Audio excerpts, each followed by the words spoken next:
नमस्ते। मैं डॉक्टर संदीपन कुमार आर्य online BA तृतीय वर्ष की कक्षा में आपका स्वागत करता हूं। संस्कृत विषय की इस तृतीय वर्ष की कक्षा में हम प्रथम प्रश्न पत्र में गीता का अध्ययन कर रहे हैं। गीता के तीसरे अध्याय का हम चिंतन और मनन कर रहे हैं। प्रिय विद्यार्थियों, भगवान कृष्ण से अर्जुन ने जो प्रश्न किया था कि आप इस तरह से मेरे को दो मार्गों का उपदेश कर रहे हैं, इस कारण से मेरी बुद्धि मोह से युक्त हो रही है, इसलिए आप मेरे को श्रेष्ठ और उत्तम कर्म में नियोजित कीजिए जो मेरे कल्याण के लिए ठीक है। उसी प्रसंग में भगवान कृष्ण उपदेश करते हुए यज्ञ के महत्व को प्रतिपादित कर रहे हैं। यज्ञ शब्द के महत्व को प्रतिपादित करते हुए उन्होंने बहुत सारी बातें यज्ञ के संबंध में कही। यज्ञ अर्थात परमार्थ का कार्य है और ये परमार्थ का कार्य सर्वोत्तम कार्य है। इसी से सब कुछ उत्पन्न होता है और ये जो यज्ञ है वो ब्रह्म में निहित है। अब 16वें श्लोक में, अब तक 15 श्लोक जो है गीता के तीसरे अध्याय के हो चुके हैं। अब हम 16वें मंत्र का अध्ययन करते हैं। एवं प्रवर्तितम चक्रम न अनुवर्तयति इह यः अघायुरिंद्रियो रामो मोघम पार्थ सजीवति। अर्जुन ने श्री कृष्ण से जो प्रश्न किया था कि यदि कर्म से ज्ञान श्रेष्ठ है तो आप मुझे इस घोर कर्म में क्यों जोड़ रहे हैं, इसके उत्तर में कर्म की विशिष्टता का प्रतिपादन करते हुए यहाँ उसका उपसंहार सा कर रहे हैं। कह रहे हैं कि हे अर्जुन, यह मानी जो मनुष्य इस संसार में जो मनुष्य है वह मनुष्य इह मानी इस लोक में, यह शब्द आया न अनुवर्तयति इह मानी यहाँ इस संसार में, इस लोक में, प्रवर्तितम अर्थात एवं प्रवर्तितम इस प्रकार से मेरे द्वारा प्रवर्तित चलाए हुए चक्र के अनुसार न अनुवर्तयति जो आचरण नहीं करता है, जो इसके अनुसार नहीं चलता है। अब वो कौन सा चक्र है? जो ये कर्म का चक्र है। इस कर्म का चक्र जो परम भगवान ने बनाया है उससे जो अनुकूल नहीं चलता है, वह व्यक्ति जो इसके अनुसार नहीं चलता है, इसका अनुकरण नहीं करता है, वह इस संसार में व्यक्ति कैसा हो जाता है, कैसे जीता है? अघायु इंद्रिय रामो मोघम पार्थ सजीवति। कहा इंद्रिया रामः। इंद्रिया रामः का अर्थ हुआ इंद्रियों का भोग में रमण करने वाला, यानी इंद्रियों में ही रमने वाला, ऐसा अघायु मानी पाप, अघ आयु दो शब्द है। अघ मानी पाप, आयु मानी जीवन, तो पाप रूप जीवन है उसका। सह मोघम जीवति, इसलिए वह मनुष्य इस तरह का मोघम मानी व्यर्थ ही, जीवती मानी जीता है। इसलिए यहाँ पर भगवान कृष्ण कह रहे हैं कि जो इस लोक में मेरे द्वारा बनाए गए कर्म के मार्ग का अनुकरण नहीं करता है, वह व्यक्ति इस संसार में कैसे जीता है? विभिन्न प्रकार के इंद्रियों के रमण करने वाले भोगों को प्राप्त करता हुआ व्यर्थ ही यहाँ जीता है, अर्थात जीवन यापन करता है। तो जो यज्ञ चक्र का चक्र चलाया है, उस यज्ञ चक्र को, यज्ञमय जीवन को जो व्यक्ति नहीं अपनाता है, केवल इंद्रियों के सुखों में डूबा रहता है, वह व्यक्ति क्षणभंगुर विषय भोगों में लिप्त रह करके वह पाप आयु को प्राप्त करता है। अब यहाँ पर 17वें श्लोक में कहा यस्त्व आत्मरतिरेव स्यादात्मतृप्तश्च मानवः आत्मन्येव च संतुष्टः कार्यम न विद्यते। किस स्थान पर पहुंचकर कर्म अवसान को प्राप्त हो जाता है, इसी का इस श्लोक में भगवान कृष्ण अर्जुन को वर्णन कर रहे हैं। कहा तू यह मानव, जो मानव, जो मनुष्य, आत्मरति एवं, जो आत्मा में ही रति मानी प्रेम करता है, प्रीति करने वाला है, एवं च आत्मतृप्त, और आत्मा में ही प्रीति करने वाला और आत्मा में ही तृप्त रहता है, और आत्मनि एव संतुष्ट, और जो केवल आत्मा में ही संतुष्ट हो, तो उसके लिए कहा गया है तस्य कार्यम न विद्यते, उसके लिए कोई कार्य बचता ही नहीं है। अर्थात इस संसार में किसी भी प्रकार का कार्य ऐसे व्यक्ति के लिए नहीं बचता है। तो यहाँ देखिए 3 बात कही गई है भगवान कृष्ण के द्वारा अर्जुन को। क्या क्या कहा गया है? जो आत्मरति है, जो आत्मा में ही प्रेम करने वाला, प्रीति करने वाला, नंबर 1, और आत्मतृप्त अर्थात आत्मा में ही संतुष्ट रहने वाला है, और तीसरी बात की आत्मनि एव संतुष्ट, आत्मतृप्त, आत्मा में ही संतुष्ट रहने वाला है, आत्मा में ही तृप्त रहने वाला है, और आत्मा में ही संतुष्ट रहने वाला है।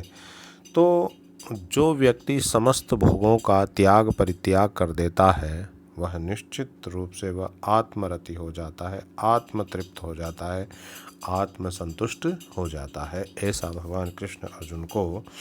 तो आत्मा में तृप्ति रहने वाला विषय भोगों में सुख नहीं देखता, वह स्थायी सुख के लिए अपने आप में निमग्न रहता है, इसलिए स्थायी सुख आत्मा में रहती है। 18वें श्लोक में कहा नैव तस्य कृतेनार्थो न कृतेन कश्चन न चास्य सर्वभूतेषु कश्चिदर्थम व्यपाश्रयः। भगवान कृष्ण अर्जुन को संबोधित करते हुए कह रहे हैं कि अपनी आत्मा में ही संतुष्ट रहने वाले व्यक्ति की अन्य विशेषताओं को यहाँ पर प्रतिपादित किया है, उसका वर्णन किया है। अर्जुन भगवान कृष्ण से कह रहे हैं कि नैव तस्य कृतेनार्थ, उसका इस लोक में कृतेन अर्थ कर्म करने से भी प्रयोजन नहीं है, उसका इस लोक में कर्म करने से भी कोई प्रयोजन, जो आत्मरति हो जाता है, जो आत्मतृप्त हो जाता है, जो आत्मसंतुष्ट हो जाता है, ऐसे व्यक्ति के इस लोक में कर्म करने से भी कोई अर्थ नहीं है, अर्थात कोई प्रयोजन नहीं है। और न अकृतेन च कश्चन, और न करने से भी कोई प्रयोजन नहीं है, यानी करने से भी कोई प्रयोजन नहीं है, वो करे तो भी कोई प्रयोजन नहीं है, और न करे तो भी कोई प्रयोजन नहीं है। और कहा न च अस्य सर्वभूतेषु कश्चिदर्थ व्यपाश्रय, इसलिए उसका सब प्राणियों से कुछ भी स्वार्थ का संबंध नहीं रहता। जो इस तरह का व्यक्ति है उसका यह इस संसार में कश्चन कोई भी अच्छा अस्य, और इस तत्ववेत्ता का, ऐसा आत्मरति, आत्मतृप्त और आत्मसंतुष्ट जो तृप्त है, ऐसे तत्ववेत्ता का सर्वभूतेषु, सब प्राणियों में, सब भूतों में, सब लोगों में, चेतन अचेतन सब में, कश्चित कुछ भी अर्थ व्यपाश्रय, अर्थात उसका किसी भी प्रकार का किसी के प्रति भी स्वार्थ का संबंध नहीं रहता है, वह निर्लिप्त हो जाता है। तो जो पूर्ण ज्ञानी पुरुष कर्म न करने का भी आग्रह नहीं करता, उसके लिए कोई कर्तव्य इस संसार में शेष नहीं रहता, वह केवल लोक कल्याण के लिए तन मन को अर्पण कर देता है। 19वें श्लोक में तस्मादसा असक्तः सततं कार्यं कर्म समाचरः असक्तो हि आचरण कर्म परमाप्नोति पुरुषः। यहाँ पर कहा है कि यहाँ आसक्ति रहित होकर कर्म करने का उपदेश दिया गया। इसलिए जब आत्म तृप्त और आत्मसंतुष्ट हो जाता है व्यक्ति, तो कहा गया है कि आसक्ति से रहित होकर के कर्म करना चाहिए। तस्माद मानी इस कारण से या इसलिए,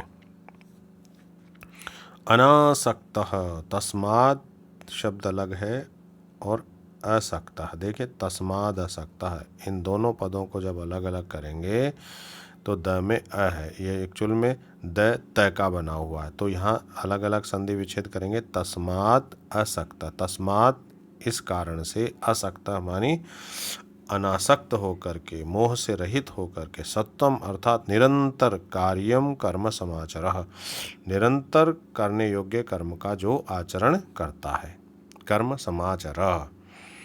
असक्तो यह आचरण कर्म और परम आपनोति पुरुष है, क्योंकि ही असक्तः ही आचरण कर्म परम आपनोति पुरुष है। क्योंकि ही मानी क्योंकि जो असक्तः अनासक्त पुरुष है, अनासक्त मनुष्य है, वह कर्म करता हुआ भी परम आपनोति पुरुष, वह कर्म करता हुआ भी परम गति को प्राप्त होता है। अर्थात यहाँ पर कर्मशील व्यक्ति को निरंतर कर्म करने की बात कही गई है। और कर्म भी कैसे करना चाहिए? अनासक्त भाव से होकर के करना चाहिए। जो इस तरह से अनासक्त भाव होकर के जो कर्म करता है वह व्यक्ति परम गति को प्राप्त होता है। तो यहाँ जो है कामना से रहित कर्म करने की प्रेरणा दी गई है।